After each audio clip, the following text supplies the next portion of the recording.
बिस्मिल्लाहिर्रहमानिर्रहीम जी अस्सलाम वालेकुम जी की हाल चाल ने तुहाडे। उम्मीद है जी तुसी सारे ठीक होवोगे, वधिया होवोगे जी। अल्लाह पाक तुहानू अपने हिफ्ज़ ईमान च रखे।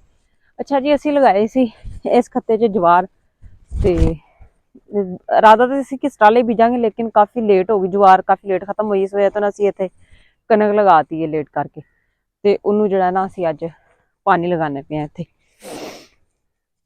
ते ए हुणी लगाया, ए देखो इस खत्ते च पानी जेहड़ा ना पूरा हो गया, तो हुण असीं अग्गे लगावांगे। अच्छा जी, ये देखो तुसी इस साइड ते देख रहे होगे कि छोटे छोटे खत्ते बनाए हुए ने, कनक लगाई हुई है, लेकिन इस साइड ते जेहड़े ना लंबाई च ज्यादा लंबे खत्ते पाए हुए ने। ए पिंड दे नाल जगह ना, इसलिए ऊंची नीवीं जगह, इस से छोटे छोटे मतलब बैलेंस च खत्ते बनाते हैं कि पानी भी आसानी नाल लग जाएगा इन्हां साइडां दे उत्ते, क्योंकि ऊंचियां ने। ए साइड भर गई है, इधरों नक्का खोल दिए।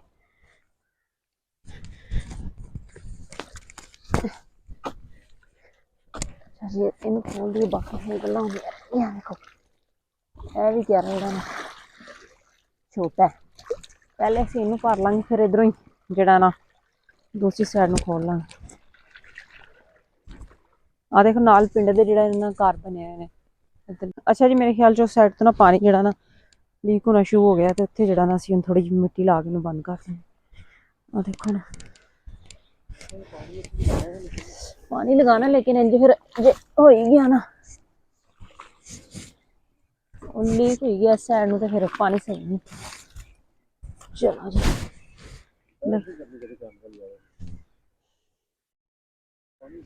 ਉਹਨੂੰ ਚੈੱਕ ਕਰੀਏ, ਪਾਣੀ ਦੀ ਸਪੀਡ ਤੁਸੀਂ ਚੈੱਕ ਕਰੋ ਕਿੰਨੀ ਸਪੀਡ ਦੇ ਨਾਲ ਪਾਣੀ ਆਂਦਾ ਪਿਆ।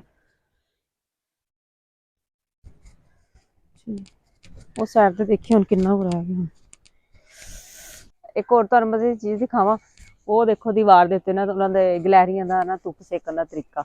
ਇਹ ਦੇਖੋ 4 ਗਲੈਰੀਆਂ ਨੇ ਮੇਰੇ ਖਿਆਲ ਚ, ਤੇ ਇੱਕ ਉੱਪਰੋਂ ਸ਼ਰਾਰਤ ਕਰਨ ਵਾਸਤੇ ਆਂਦੀ ਇਹ देखो, वो आराम नाल धुप सेक रही ने बैठ के। आई एक और 5 हो गई, 1 2 3 4 5 नहीं सॉरी 6 ने, है ना, नाल कव्वे भी बैठे हुए ने। वाह मौला, नाल ही वो एक टहनी दे उत्ते एक खूबसूरत जी चिड़ी बैठी है। किसी ने एक दूसरे तो कोई मतलब नहीं, आराम नाल बैठे धुप सेक रहे हैं। पानी चेक करिए वाला,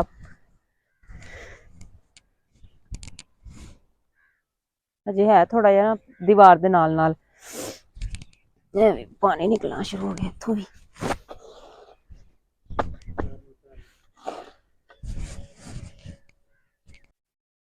कुदरती धुप तो इंसान ही सिर्फ फायदा नहीं लैंदे हैन, अगर जानवरां दा भी देखो अपना ही तरीका है। अल्लाह पाक दी बनाई हुई मखलूक है। मैनूं ते बड़े खूबसूरत लगदे पे ने। मैं इन्हां दे कोल नहीं जांदी भी कि इन्हां ने दौड़ जाना इत्थों। एक गिलहरी ऐ फिरदी पई इत्थे, ते इंज जिवें इन्हां ने घर बनाया है मेरे ख्याल च, सारियां इत्थे इकट्ठियां होईयां होईयां ने। आ धुप ही सेकन आईयां होईयां, नीचे पानी च ना गिरनगियां जिस तरीके नाल बैठियां होईयां ने। पानी हो गया पूरा मेरे ख्याल च इहदा, थोड़ी जी कसर है तो तोड़ने।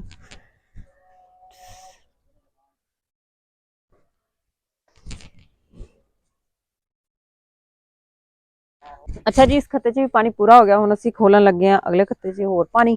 अच्छा जी, तुहानूं मेरी अज दी वीडियो कैसी लगी लाजमी कमेंट करके दस्सेआ जे। कोई अच्छी जी वीडियो लैके फिर तुहाडे सामने असीं हाज़र होवांगे। सानूं दिओ इजाजत, रब राखा।